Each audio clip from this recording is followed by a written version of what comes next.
They don't care about facts. They only care about their own feelings. Who's this? That is David Pecker. I know. Laugh it up. Ha ha ha. Very silly. Anyway, he went on. He gave us some testimony in the latest in the hush money, but it's really an election fraud case. And here's what he had to say. It's not good for Trump. It's very good news for John McCain, though. David Pecker, convivial. What word a convivial? Accommodating. And as bright as a button, sat in the witness stand. Why are we describing him that way? That's weird. Bloomberg, that's weird. What I would do is publish positive stories about Mr. Trump, the former tabloid hegemon and fabulist. Fabulist. Bloomberg, what are you doing to me? As if he were sharing some of his favorite dessert recipes, and I would publish negative stories about his opponents. So, I would call that fake news. Find the things that are bad for Trump, pay the people not to talk about them, and make up stuff about your enemies. Literally fake news. Donald Trump does fake news. And if you didn't know that, you're not paying attention. If you're watching, press the subscribe button, press the like button, press the thumbs up. Subscribing is scientifically proven to make me happier, and it'll probably make you happier too. So you should do that. It's blatant, it's obvious that he does fake news, and now we have it on court record. We have court documents, stenographer documented, typed under the little machine. It's on the record, literally, legally on the record. But Donald Trump does fake news. He does. He works with Pecker to kill the bad stories about him, hide them from you, the voter. You don't get to hear these things because David Pecker has paid the person not to talk to anybody else and then hidden it. They're hiding reality from you. They're hiding the truth from you. And what are they putting in front of you? Conspiracy theories about Ted Cruz's dad being the JFK killer, JFK assassin, stuff about Marco Rubio, fake stories about Ben Carson when he does well on one of the debates. Things that aren't real, things that aren't true. You remember that meme about Ted Cruz and his dad had something to do with the JFK assassination? Or he had something to do with Castro? It's insane. They came from this guy. Trump has said it's corrupted. But you can't trust this court. Trump has said it's corrupted. Right, exactly. You can't trust the people that are telling you things. He said it was so. He said it was corrupted, which means it can't be true. But he does fake news, so we can't believe him. It's almost like he lies a lot. Almost like that. And now we have it on court record that he does engage in fake news. I think that's the most important part of this entire case, honestly. That's the most important thing. I would publish negative stories about his opponents. And I would only publish positive ones about Trump, hide the bad things, publish bad things about his opponents. That's the most important part about this whole thing. He's doing fake news. He's organizing a newspaper. I know it's a tabloid and it's the National Enquirer, but he's organizing a newspaper to do what he wants. Republicans hate that. They tell me about how you can't trust CNN, about how you can't trust MSNBC. You can't trust these people because they're doing what is best for them. We have it in court documents now. It is a literal fact that he has done so. I suspected that he had done so, but it wasn't absolutely factual the way it is hard, solid fact now. Donald Trump routinely and coordinated with the guy in charge of this newspaper, David Pecker, to give you fake news. And yet he will continue to get support. Yet there are people who are going to probably bomb me in chat or yell at me in the comment section of the YouTube about how great and amazing Trump is and how much they hate fake news. It doesn't matter to them. They have no principles. Donald Trump has no principles. He has no ethics.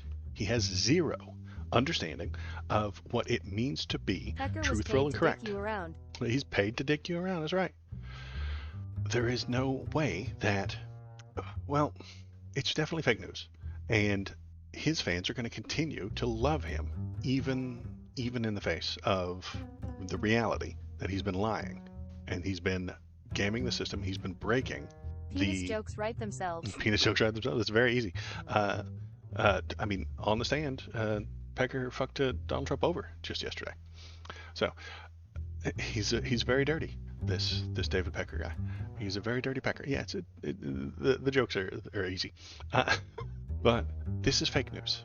He creates fake news and then he posts it and he publishes it and he screams about how the media is so mean to him and how they don't actually report the truth.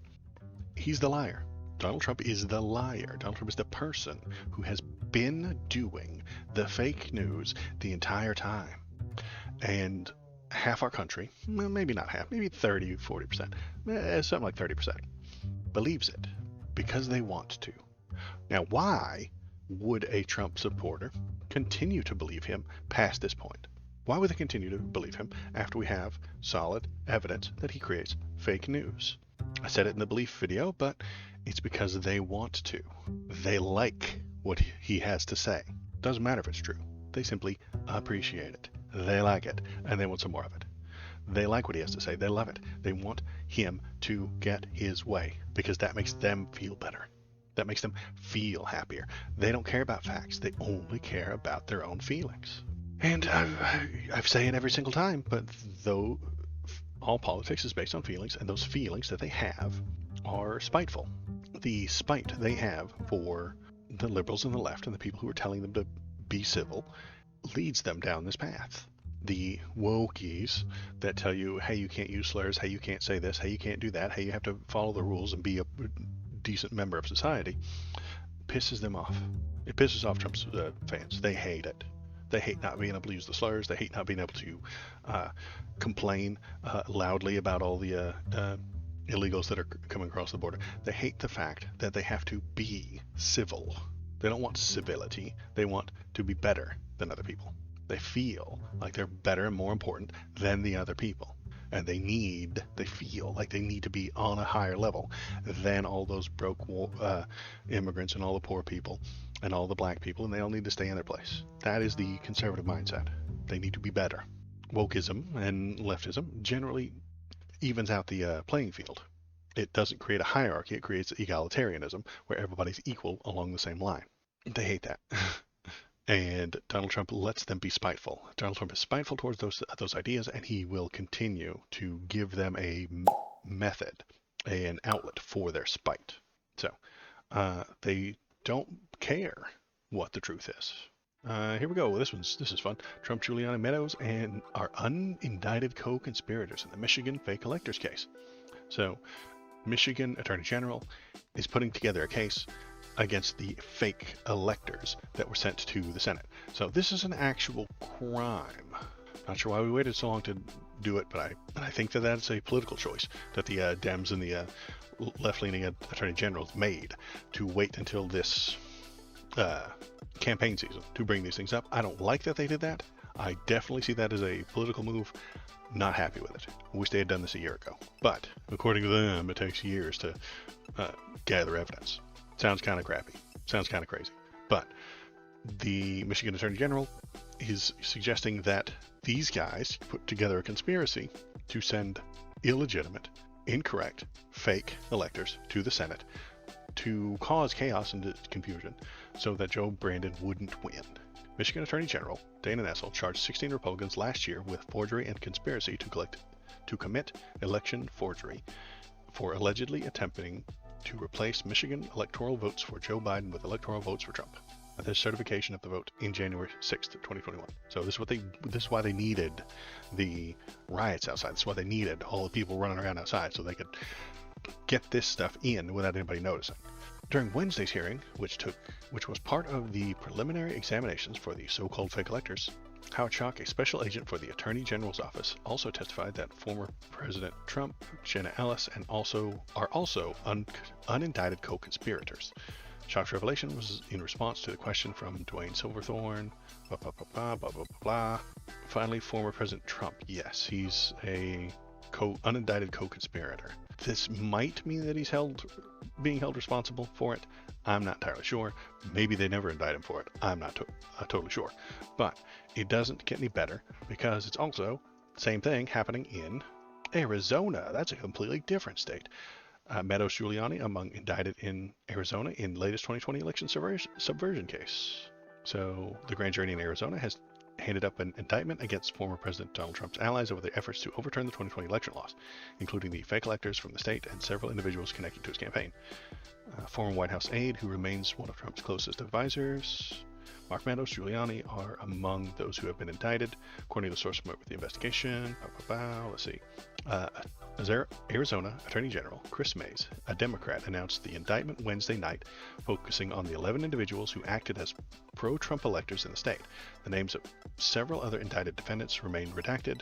Okay. Until those people have been served, which means they're actually serving papers to these people. These are indictments. The state grand jury, made up of everyday regular Arizonans, has now handed down felony indictments for all 11 Republican electors as well as several others connected to the scheme. These are serious indictments, but this is the first hurdle the state must pass in our constitutional criminal justice system. We intend to prove these crimes were committed beyond a reasonable doubt. So, knowing that they had lost, instead of accepting the fact that they had lost and moving on, or making phone calls and saying, okay, we lost, guys, sorry, they concocted a scheme in which they would send people with official-looking paperwork to the Capitol to say they are the electors and they're voting for Trump, disregarding what the people in that state actually voted for. They don't respect democracy. They don't respect your vote. They don't. They will take it from you if they can. If Donald Trump does not win via votes, he will change those votes. He will change what you voted for. I can't think of a worse possible thing to be indicted for while running for the president of the United States. I can't. Anything else, you could almost say, well, he had to do it or something like that. But you can make excuses for any crime. You could justify just about anything. I don't accept justifications most of the time. But this is the one that I can't get my head around. Donald Trump cheated at the election, and there are people right now struggling to get him reelected. I don't get it. Doesn't make any sense. He's going to get millions and millions of votes. He is. He's already gotten millions of primary votes, and he's going to get millions of official votes, of general votes. Why? He will take your votes away. He will take it away from people. And they call themselves patriots. I don't get it. How are you a patriot if you are fighting against American democracy? You're not a patriot. That's all there is to it. If you are supporting Trump, you are not a patriot. Donald Trump cheated and subverted the American election, and he will take votes away from Americans. If you're supporting him, you're not a patriot. That's all there is to it. But he says the same hateful things I do. He's just like me. Right, that's what matters. He agrees with me. Those people shouldn't get a vote anyway. They voted wrong, so they shouldn't get listened to. They shouldn't get a vote because they did it wrong. You see, we're just going to take it away from them. Don't let them have it. They can't have it. It's fine. In that same vein, here we have a wonderful lady who's going to help him fix the elections a little bit more. Now have the ability at the RNC not just to have poll watchers, people standing in polling locations, but people who can physically handle the ballots. We want people all across this country. Can we do this? I want to hear. This is really fascinating to me. So you have 100,000 people who are they? I think I saw paid at one point, but whatever, irrelevant. But so they will be stationed inside polling places? I didn't even know you could do that. Tell us about it. Yeah. So there was a moratorium for about 40 years on the RNC actually training people to work in these polling locations and the tabulation centers where the mail-in ballots come in. And last year, the judge who implemented that passed away, so that was lifted. And that gives us a great ability as we head into what I assume everyone understands is the most important election of our lifetime. A couple of things here. One, if a judge dies, his laws go away? I don't quite understand that. I don't think that's how the law works. This judge that passed this law has died. That means the law is gone. I'm not entirely sure that's how that works, but interesting. Maybe that would be. And if you want that law passed again, a new judge has to pass it. Maybe that's a political. So brown shirts telling people that they voted wrong. Yes, that's what I'm thinking. That's what I'm going to get to. We'll get to that in a moment. But first, we have to get to the fact that the law stopped working when the judge died. Maybe that's the answer that we've been looking for. Maybe that's exactly what we've always needed. Maybe, just maybe, if you pass a law, that law ceases to function when you die. And if it was a good law, a new judge will pick it up. and pass it again. If not, we can just abandon it. It's wild, and I know it's a crazy idea, but maybe term limits. Everybody complains about term limits all the time, but is that not like a term limit? This law was passed by a judge. That judge has now died of old age. Let's reevaluate that law. Could it get put back in place? Maybe.